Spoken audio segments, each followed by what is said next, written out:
एक और इतिहास हम रचने वाले हैं आज।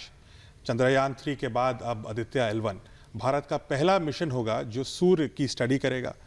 विश्व के सारे वैज्ञानिक, एस्ट्रोफिजिक्स के, स्पेस साइंसेस के इस समय इस मिशन पे टकटकी बंधे अपनी आंख से देख रहे हैं कि क्या रिजल्ट आने वाले हैं, क्योंकि बहुत ही इंपॉर्टेंट मिशन है सूर्य का। सूर्य पे बहुत कम ही मिशन गए हैं दुनिया भर से, और ये एक इंपॉर्टेंट मिशन इसलिए भी है क्योंकि इसमें बहुत सारे पेलोड हैं, 7 अलग अलग प्रकार के पेलोड हैं।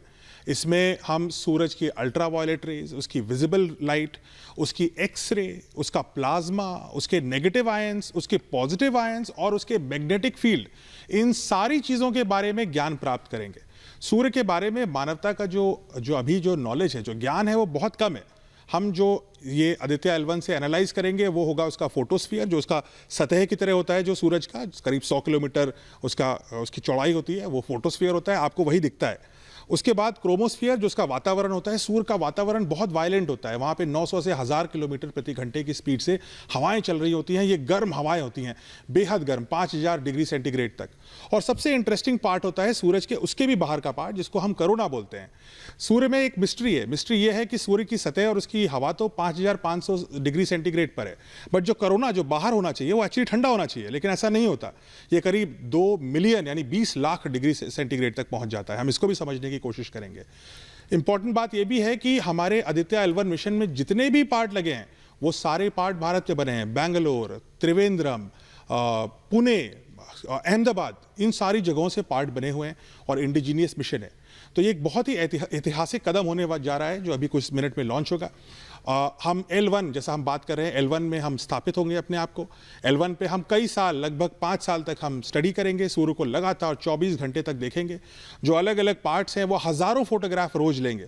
जो एक कंपोनेंट हम विजिबल लाइट का लगा रहे हैं वो रोज 1440 फोटोग्राफ्स लेगा और सूरज की हमें लगातार भेजता रहेगा।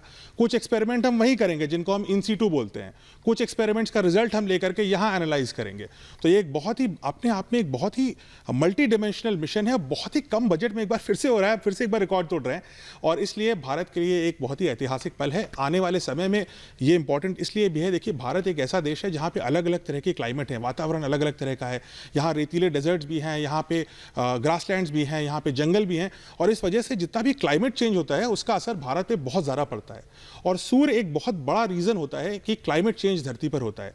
इसलिए सूर्य को एनालिसिस करके उसका जो इम्पैक्ट धरती के वातावरण पे हो रहा है वो भारत अपनी देश की दृष्टि से भी और राष्ट्र सुरक्षा की दृष्टि से भी बहुत ही इंपॉर्टेंट है, और इसीलिए हम इस मिशन को और भी ज़्यादा इंपॉर्टेंट दृष्टि से देख रहे हैं।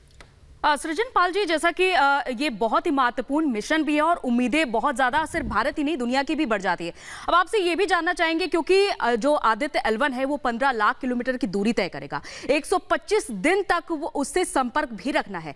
तो ये जो 4 महीने का वक्त रहेगा, ये कितना चुनौतीपूर्ण है अब वैज्ञानिकों के लिए कि लगातार संपर्क बनाकर रखना है?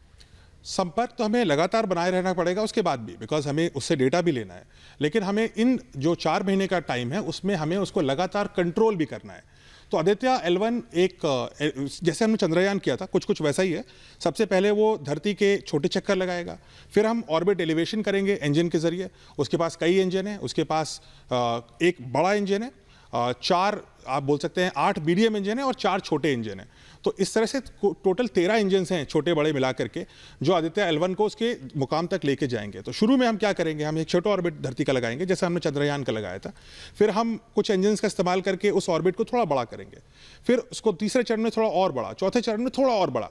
ये चरण हम 4 चरण में उसको ऑर्बिट एलिवेशन करेंगे, और उसके बाद जब वो ऑर्बिट काफ़ी लंबा हो जाएगा तो वो धरती का जो ग्रेविटेशनल इन्फ्लुएंस है, जिसको sphere of influence of gravity बोलते हैं, उस ग्रेविटी के इन्फ्लुएंस से बाहर निकल जाएगा। वो करीब 8-9 लाख किलोमीटर की दूरी पर ऐसा होता है। तो वो धरती के स्फीयर ऑफ ग्रेविटी, उसके गुरुत्वाकर्षण बल से बाहर निकलना शुरू हो जाएगा। उसके बाद वो क्रूज फेज में आ जाएगा। क्रूज फेज में हमें कंट्रोल करना पड़ेगा उसे। क्रूज फेज में वो जाएगा L1 ऑर्बिट के पास, जैसा आपने बोला 15 लाख किलोमीटर की दूरी पर। 15 लाख किलोमीटर पे L1 का ऑर्बिट का पॉइंट है।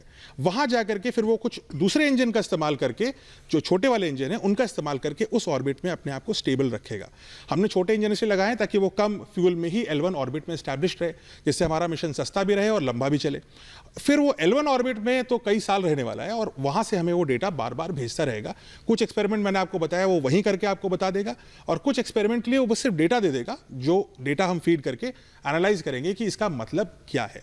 तो इसलिए एक बहुत ही बड़ा मिशन है, एक बहुत ही कॉम्प्लेक्स मिशन है, आसान मिशन ये भी नहीं है। ऑफकोर्स चंद्रयान 3 की लैंडिंग एक बहुत ही कॉम्प्लिकेटेड 19 मिनट्स ऑफ टेरर और वो सब था। यहाँ पर अगर आप 19 मिनट्स ऑफ टेरर को रिप्लेस कर दीजिए 5 साल के टेरर के लिए, ये इतना बड़ा मिशन है, क्योंकि कोई भी मिशन स्पेस में, कोई भी मिशन कहीं भी जा सकता है। आप ये सोचिए कि हम ज़्यादातर ग्रेविटी एक प्लैनेट के अराउंड हम करते हैं, है ना, लेकिन यहाँ पर 2 सूर्य जो धरती से 3 लाख गुना बड़ा है और धरती जो छोटी सी है, इन दोनों के बीच में एक पॉइंट पे उसको बैलेंस करके रखना है अपने आप को। सो दो बड़ी बड़ी जो पिंड हैं सौरमंडल में हमारे, उन 2 बड़े पिंडों के बीच में इसको अपने आप को बैलेंस करना है। तो ये आसान काम नहीं है। इसरो इसको ऐसे आसानी से कर ले जाता है काम को, तो शायद हम इसकी कॉम्प्लेक्सिटी नहीं समझते, लेकिन ये अपने आप में एक बहुत ही कठिन चुनौती होगी। बिल्कुल, ये बिल्कुल आसान काम नहीं है और यही वजह है कि लोग प्रार्थनाएं भी कर रहे हैं, क्योंकि भारत में अगर कुछ भी होता है तो वो कहीं ना कहीं लोगों के दिल से जुड़ा होता है, इमोशन से जुड़ा होता है। एक बार फिर से हमारे सहयोगी अजय का रुख कर लेते हैं।